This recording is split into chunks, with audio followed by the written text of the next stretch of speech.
Olá, queridos amigos, estudantes da Palavra de Deus, a paz do Senhor a todos vocês, meus amados irmãos. Estamos aqui mais uma vez reunidos para apreciar essa importante lição da Escola Bíblica Dominical. Nós chegamos agora à lição de número 9, um ministro de Cristo. Essa lição, nesta oportunidade, ela está baseada em Colossenses, capítulo 1, versículo 24, até o capítulo 2, verso 7. Porque aqui, como em alguns outros casos na Bíblia, não é simplesmente porque começou um capítulo que o assunto acabou. E aqui está totalmente coerente. É um desses casos, que começou o capítulo 2, mas o assunto continua, que já estava sendo discorrido lá no capítulo 1. Nós estudaremos hoje esse importante tema em um período em que nós passamos por tanta decadência, por homens e mulheres, pessoas que se dizem ministros de Deus, envolvidos em escândalos na área de corrupção, em muitas outras áreas que não convém citar aqui nesse estudo, mas é corrente e é algo conhecido de cada um de nós. Nós hoje estudaremos algo que vai falar sobre o ministro de Cristo. É Paulo. É baseado nessa carta que ele escreve aos Colossenses. É Paulo fazendo aqui mais uma vez, como em outras oportunidades fez, uma menção sobre o seu ministério, sobre o seu chamado. E nós estaremos aqui discorrendo sobre essa lição hoje. Vamos estudar um pouquinho? Pegue a sua Bíblia. Você é da igreja, você tem essa revista? Pegue a revista, deixa aí do seu lado. Tem alguma pergunta a fazer ou até mesmo alguma colocação? Coloque nos comentários do vídeo, tá bom? Irmãos, Colossenses capítulo 2, capítulo 1, o versículo 24 do capítulo 1, eu vou ler somente ele e o 25, tá? Diz assim: regozijo-me agora no que padeço por vós e na minha carne cumpro o resto das aflições de Cristo, pelo seu corpo, que é a igreja, da qual eu estou feito ministro segundo a dispensação de Deus, que me foi concedida para convosco, para cumprir a palavra de Deus. Paulo começa aqui dando um recado, né? Nesse assunto. Começa como, né? Mas está no meio do capítulo 1, não. Ele começa em um outro assunto. Nós estamos estudando sequencialmente essa carta. E aqui ele começa em um outro assunto. Ele começa a falar sobre o ministério, sobre ele, Paulo, e o seu chamado. Já para dar uma dica, até mesmo para a lição da semana que vem, Paulo começa a falar sobre isso, porque mais para frente ele vai falar sobre falsos profetas. É a sequência do assunto. Como nós dizemos, né, em nossa região aqui, não existe ponto sem nó, né? Paulo não dava ponto sem nó. Ele está aqui preparando a base para alertar a igreja sobre os falsos profetas. Então, antes ele está falando do seu ministério, do seu chamado ministerial, do trabalho que ele executou no meio dessa igreja. Vamos lá? Um pastor de alma é um dos melhores presentes que Deus concede à sua igreja. Efésios 4, verso 11, Jeremias 3,15, né? Esse Efésios 4, 11, né? Deus deu uns para apóstolos, outros para mestres, outros para pastores e assim vai, tá? Uma igreja local é abençoada quando tem um pastor dado por Deus. Um pastor verdadeiro enfrenta o lobo e o mercenário para a proteção do rebanho. Importante. Uma pergunta que sempre é feita: quais são as qualidades de um bom ministro de Cristo? Ele lista aqui: integridade de caráter, santidade, bom pregador, capacidade para liderar pessoas, carisma pessoal, unção, inteligência espiritual, e a lista poderia seguir quase que sem fim aí, se o autor assim quisesse. Mas ele vai por outro parágrafo. Creio que todas essas são importantes, mas a fundamental é o amor que o ministro deve ter a Jesus Cristo. Sem amor a Jesus não há ministério. Fecho aqui esse comentário dele. Então, irmãos, partindo disso, nós temos que entender que o ministro de Cristo tem que ser uma pessoa de vida transformada. Existe uma recomendação bíblica que ele não seja neófito, ou seja, não seja novo na fé, para que ele não se ensoberbeça, se envaideça. Porque no mesmo grau em que o ministério traz coisas que podem envaidecer a pessoa, ele também traz, talvez em um número muito maior também, outras coisas que podem até mesmo frustrá-lo. E isso é algo que deve ser levado em conta. Então não é qualquer pessoa. Também tem o seguinte, não é qualquer pessoa que acabou de chegar. Tem que ser alguém que tenha, em primeira situação, uma intimidade com o Senhor, seja salvo de verdade, que não tenha dúvidas sobre isso, sobre a sua vida, que tenha testemunho dos de fora, da igreja. E nós vamos falar aqui sobre o principal ponto sobre essa questão, porque um verdadeiro ministro de Cristo, o principal ponto, eu já digo logo de cara, é esse, ele tem que ser chamado por Cristo, ele tem que ter um chamado na sua vida. O autor, ele vai nos levar à seguinte meditação aqui. Primeiro ponto, que nós vamos ver algumas características de um ministério abençoado ou abençoador, tá? Poderia ser também. É um serviço vocacional. Antes de partir para isso, eu quero dizer, a leitura diária, Jeremias, Atos, 2 Coríntios, 1 Coríntios, Lucas, João e Salmo 23, elas são fundamentais para a compreensão dessa lição. Elas não são meros adicionais aqui, não, elas são fundamentais para entender um pouco mais essa lição. O autor, ele vai falar sobre essa questão do serviço vocacional. O apóstolo Paulo apresenta-se aos irmãos de Colossos como um ministro do Evangelho. A palavra ministro tem dois significativos. Primeiro, ele vem do grego diáconos, alguém que serve às mesas. E auxiliar, grego hiperetreses, um servo auxiliar que trabalha para ajudar os outros. Então, quer dizer, ele serve às mesas, ele ajuda os outros. Significado da palavra do ministro, tá? Para nós entendermos um pouco melhor. Essa questão do serviço vocacional, o que ele quer dizer com isso, é chamado. Tá? Ele tem que ser chamado por Cristo. Por exemplo, aqui em Atos capítulo 26, verso 13 a 23, que é o que está na nossa leitura diária, você vê Paulo contando ao rei Agripa e para todos aqueles outros convidados que ali estavam sobre o seu chamado, como ele foi chamado por Cristo para o ministério da palavra. Ali era Paulo, aquele homem fariseu, religioso, digno de honra no meio da sociedade judaica em Jerusalém, capital, com todo um histórico maravilhoso, contando para aqueles homens o que aconteceu na sua vida que transformou tanto o seu modo de viver. O que foi isso que mudou completamente a sua visão de mundo? O que aconteceu? Paulo conta, sabe o que foi? Foi, primeiro, ele se converte a Cristo e ele é chamado por Cristo nesse mesmo dia. Então, Paulo ele passa por isso e ele conta isso como algo maravilhoso. O serviço vocacional ou chamado, que aqui é a mesma coisa, o que o autor quer dizer é isso, tá? Eu não vou ficar aqui entrando em briguinhas por causa de português. Ele está falando de chamado. O chamado, ele é algo que tem que acontecer. É o primeiro ponto na vida do ministro. Um pastor, uma pessoa que ela tem que ter esse chamado. Eu faço uma distinção de vocação e de chamado, porque às vezes você pode ser vocacionado para algo dentro da igreja. Você pode ter uma vocação, por exemplo, para o ministério diaconal. Você pode ter uma vocação para assumir uma liderança dentro da igreja. Isso não especificamente é um chamado. O chamado pastoral é algo diferente. Pedro ouviu isso, Paulo ouviu isso, e muitos outros homens ouviram isso nos relatos bíblicos. Mas durante todos esses anos, e ainda no tempo de hoje, o Senhor continua a chamar ministro. Então, o primeiro ponto é o chamado. O segundo é um serviço alegre de sofrimento. Tem um paradoxo aqui, fora de série. Isso está baseado no versículo 24 ainda. Tá? Paulo diz, agora me regozijo nos meus sofrimentos por vós.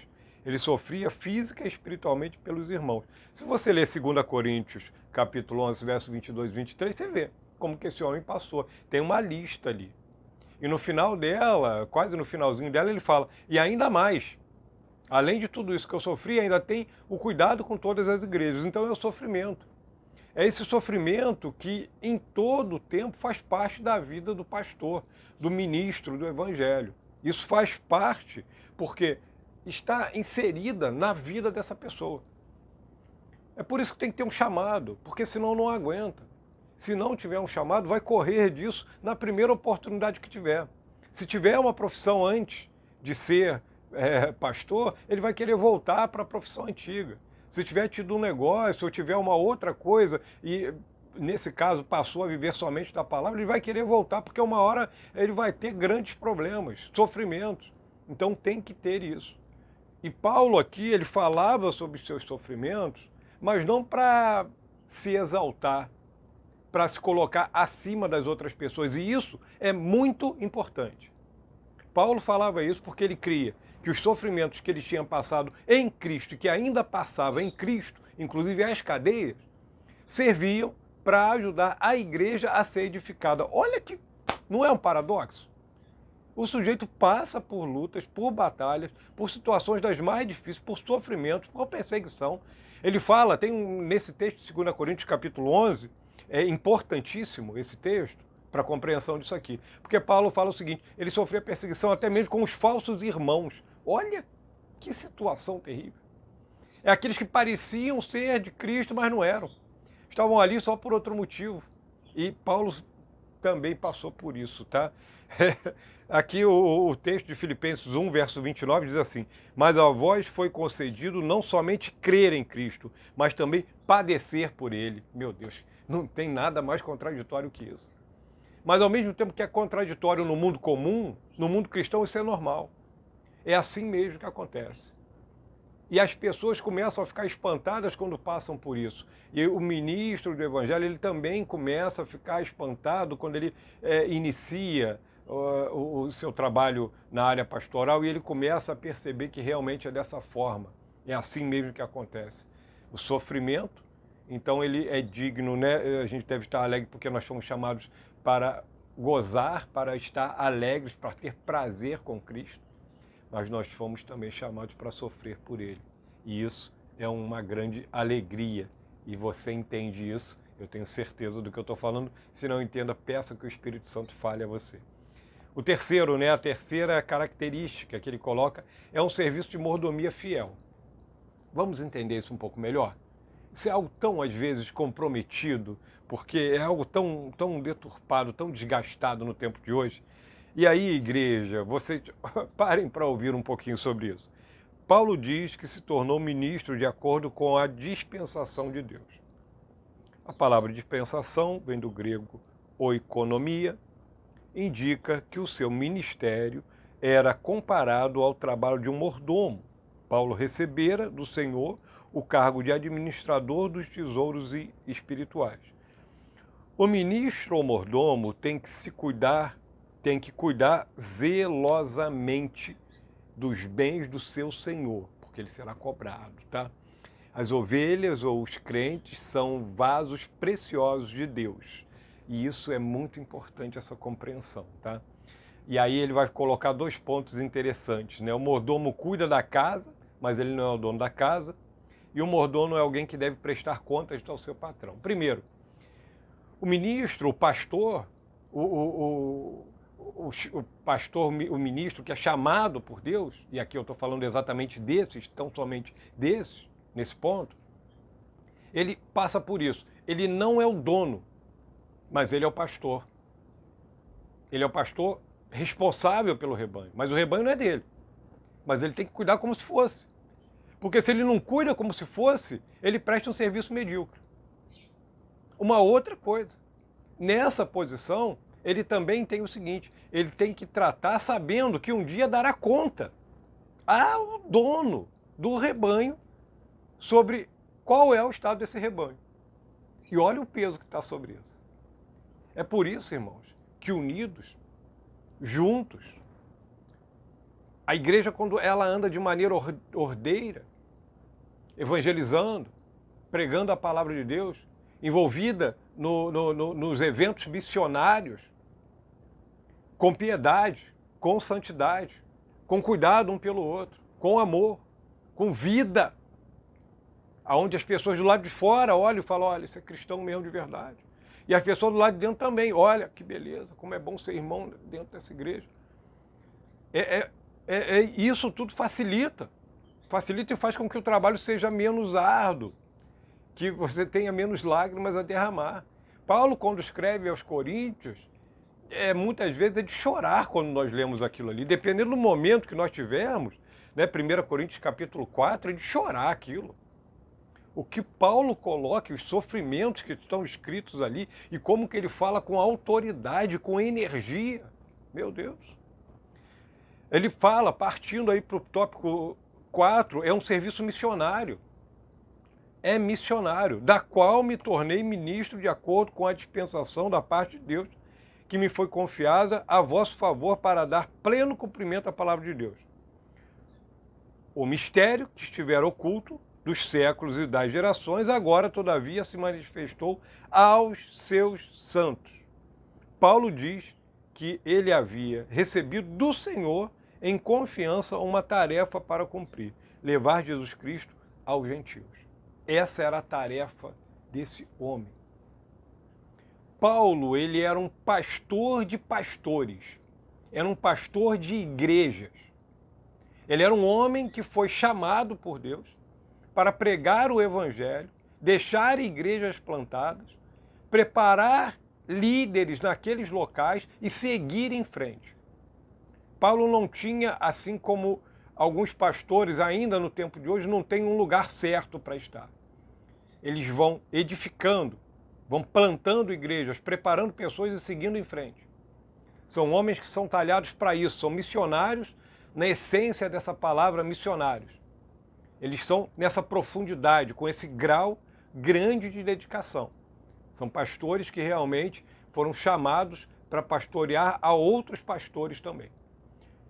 É diferente, por exemplo, do trabalho do pastor local. Porque o pastor local ele tem um trabalho um pouco diferente. Ele ainda continua envolvido, ele tem que estar envolvido com evangelização, com missões, com ensino, com disciplina, com cuidado, com edificação, com a edificação do corpo, do reino, né, dos crentes, da vida cristã. O cuidado com as pessoas, tudo isso tem que acontecer. Paulo fazia isso, mas ele era um líder maior. Ele tinha um cuidado especial por cada igreja local, mas ali também ele já tinha deixado outras pessoas, líderes, que cuidavam dessas igrejas. Eu vi o pastor Jeremias Pereira, dando uma palestra, e é muito interessante uma palavra que ele trouxe, ele disse que os pastores locais devem ser valorizados. E é bem interessante quando ele falou sobre isso, e ele disse o seguinte, porque ele disse que conversando com o pastor Hernando Dias Lopes, o pastor Hernando Dias Lopes falava com ele que uma mensagem só fica boa depois que você prega mais de 10 vezes. Olha só. Por quê? Um pastor que passa por igrejas, ele prega essa mensagem aqui, ele prega ali, ele prega acolá, e eu não estou dizendo que isso está errado, isso está certo. Porque uma mensagem que Deus deu a ele, ela é para todo o povo de Deus por onde ele passar. Então ele prega aqui, ele prega em Fortaleza, ele prega no Ceará, ele prega no Amazonas, no Acre, no Rio Grande do Sul, no Mato Grosso, e assim ele vai. Por onde ele passar, ele vai pregando essa mesma mensagem. E a mensagem vai ficando cada vez melhor. Em nome de Jesus. Um pastor local que prega na sua igreja, na igreja aonde ele é pastor, ele tem que pregar todo domingo, às vezes 2, 3 vezes, dependendo de onde for, durante a semana, pelo menos mais uma vez, e sempre tem que ter mensagens novas. Ele sempre tem que trazer algo. Olha só. Então ele disse, valorize esse pastor local. Existem diferenças no caso do pastor local, mas existem também similaridades, ou seja, coisas que são parecidas, tá? Seguindo aqui, é um serviço que exige esforço. E tem gente que não compreende isso. Paulo fala que o seu trabalho, é o verso 28 e 29 que está baseado nisso, ainda no capítulo 1. Paulo fala do seu trabalho exige esforço e fadiga. O sentido de trabalho aqui é esforço até exaustão. É o trabalho árduo do ministério.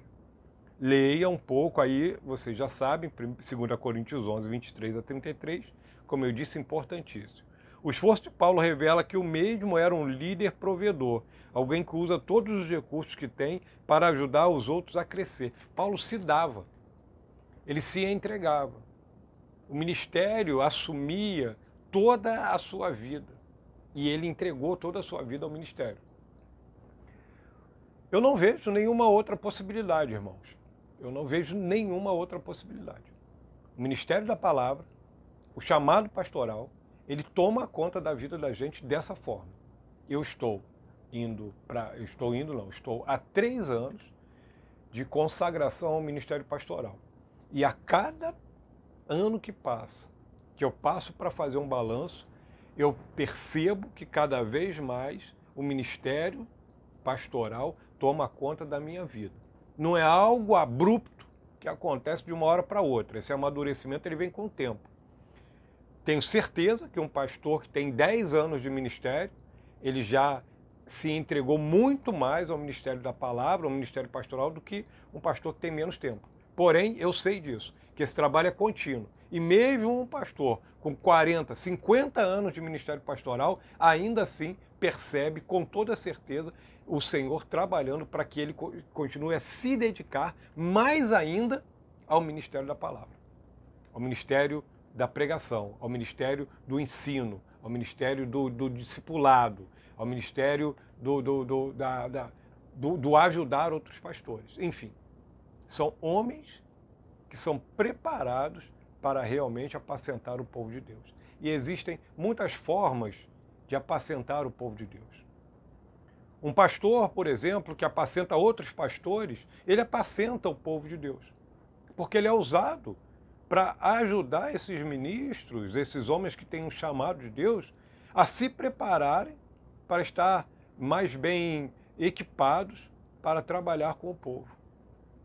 É evidente que o ministro que tem mais tempo no Evangelho, que tem mais tempo de chamado pastoral, ele, na maioria esmagadora das vezes, ele está mais bem preparado, ele estudou mais, ele tem mais bagagem, e ele alerta, às vezes, ao ministro mais novo do que vai acontecer. Olha, cuidado, isso aí onde você está indo não está bom, não. E assim vai andando, tá?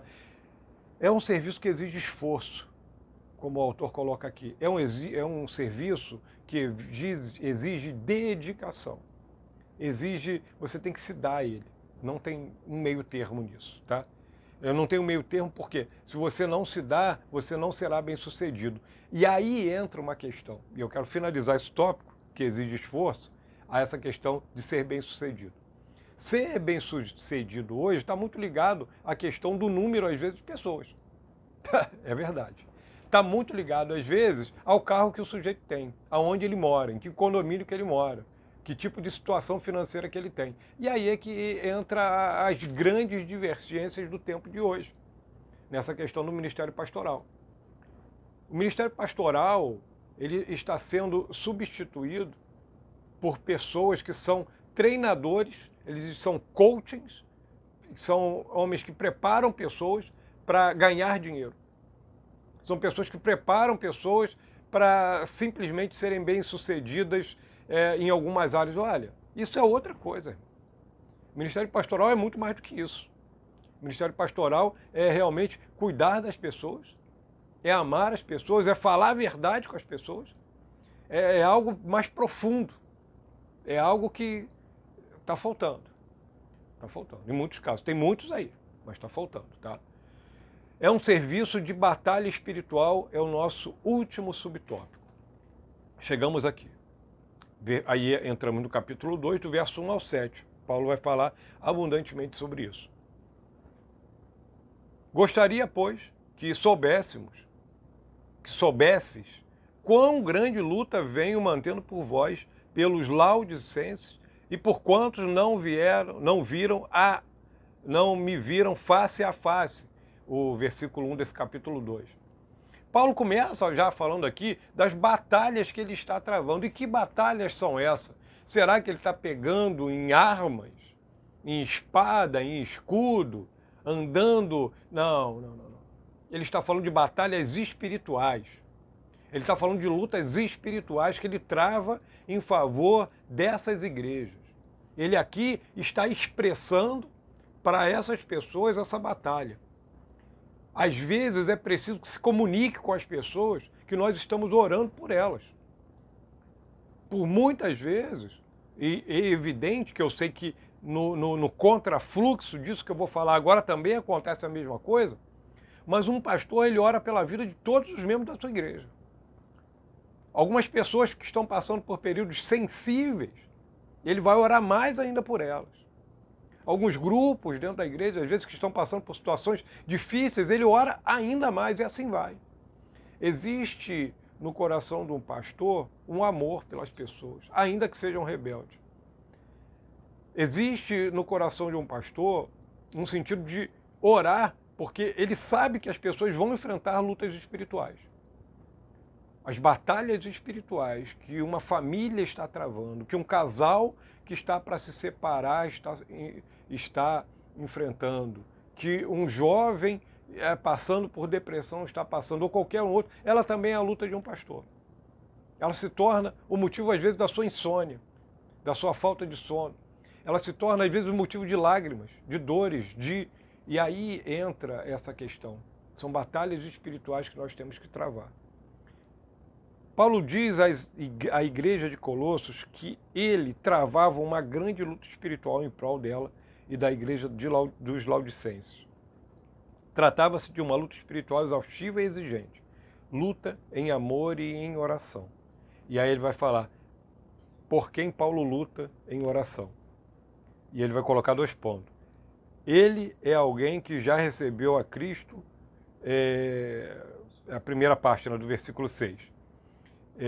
Ele luta pelos crentes, por essas pessoas, por alguém que já recebeu a Cristo como Salvador, mas por alguém também que anda em Jesus. Então tem essas 2 coisas.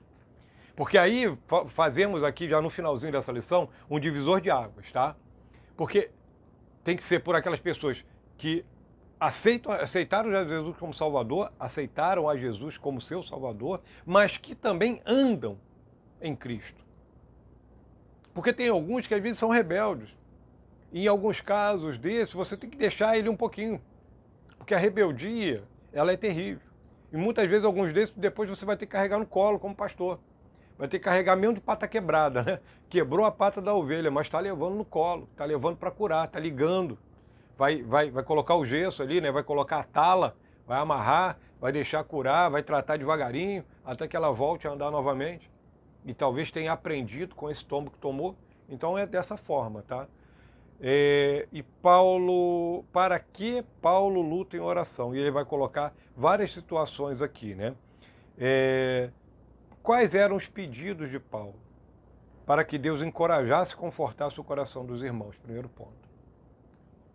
Para que os irmãos fossem intimamente unidos em amor. Então aqui nós temos 2 coisas.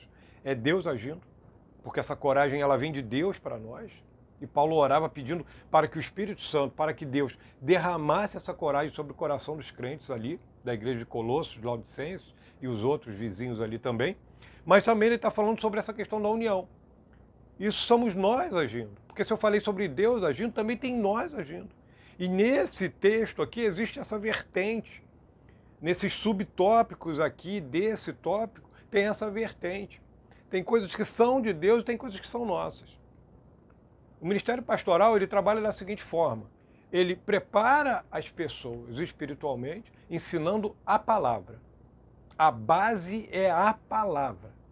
A palavra de Deus, ela não pode ser substituída por nada. Nem por psicologia, nem por filosofia, nem por estratégias de negócio e nem nada disso. Eu quero ler aqui num livro muito bom do Dr. Martin Lloyd-Jones, que é Pregação e Pregadores, ele diz assim: em nossa primeira preleção, apresentamos a proposição de que a tarefa primordial da igreja é a pregação. E, por conseguinte, do pastor da igreja também. Que todas as outras coisas, são subsidiárias a isto e podem ser apresentadas como desenvolvimento ou a realização disto na prática diária. O que o Dr. Martin Lloyd-Jones está dizendo aqui é que, na verdade, tudo que a gente vê fora da pregação da palavra de Deus, que acontece dentro da igreja, é consequência da pregação da palavra de Deus. Porque o Espírito Santo de Deus nos ilumina de acordo com a palavra de Deus. Nós compreenderemos um pouco mais sobre as dores e alegrias do ministério pastoral segundo a palavra de Deus. Nós estaremos entendendo um pouco mais como usar o amor que temos um pelos outros, segundo a palavra de Deus. Então, a palavra de Deus, ela é a base para tudo isso. O ministério pastoral, eu costumo dizer, não é para principiantes, é para pessoas que já têm intimidade com Cristo. Eu, depois de mais de 18 anos, recebi o meu chamado. Aliás, eu recebi o meu chamado com 10 anos de convertido. Mas o Senhor foi me preparando, e quando estava com 18 para 19 anos de convertido, que eu realmente revelei isso em uma conversa na sala do pastor, que é o meu pastor até hoje. Então, queridos irmãos, que tenhamos a dignidade de orar não somente pelo pastor da igreja local, mas pelos pastores que verdadeiramente são pastores chamados pelo Senhor. Porque a tarefa é árdua e o que vem pela frente eu não sei, mas de uma coisa eu sei: o Senhor sabe o que vai acontecer no futuro. Que Deus abençoe a cada um de vocês. Se preparem, porque se nessa vez, agora, aqui nesta oportunidade de estudo, nós falamos sobre o pastor chamado, o verdadeiro pastor, na próxima nós vamos falar sobre os falsos profetas, ou você poderia até dizer, sobre os falsos pastores. E aí nós vamos entender as grandes diferenças. Entenda bem essa lição. Se for possível, dê uma relida nela e uma reestudada de novo. Estude a lição da semana que vem. Que Deus lhe abençoe. Fique na paz de Cristo.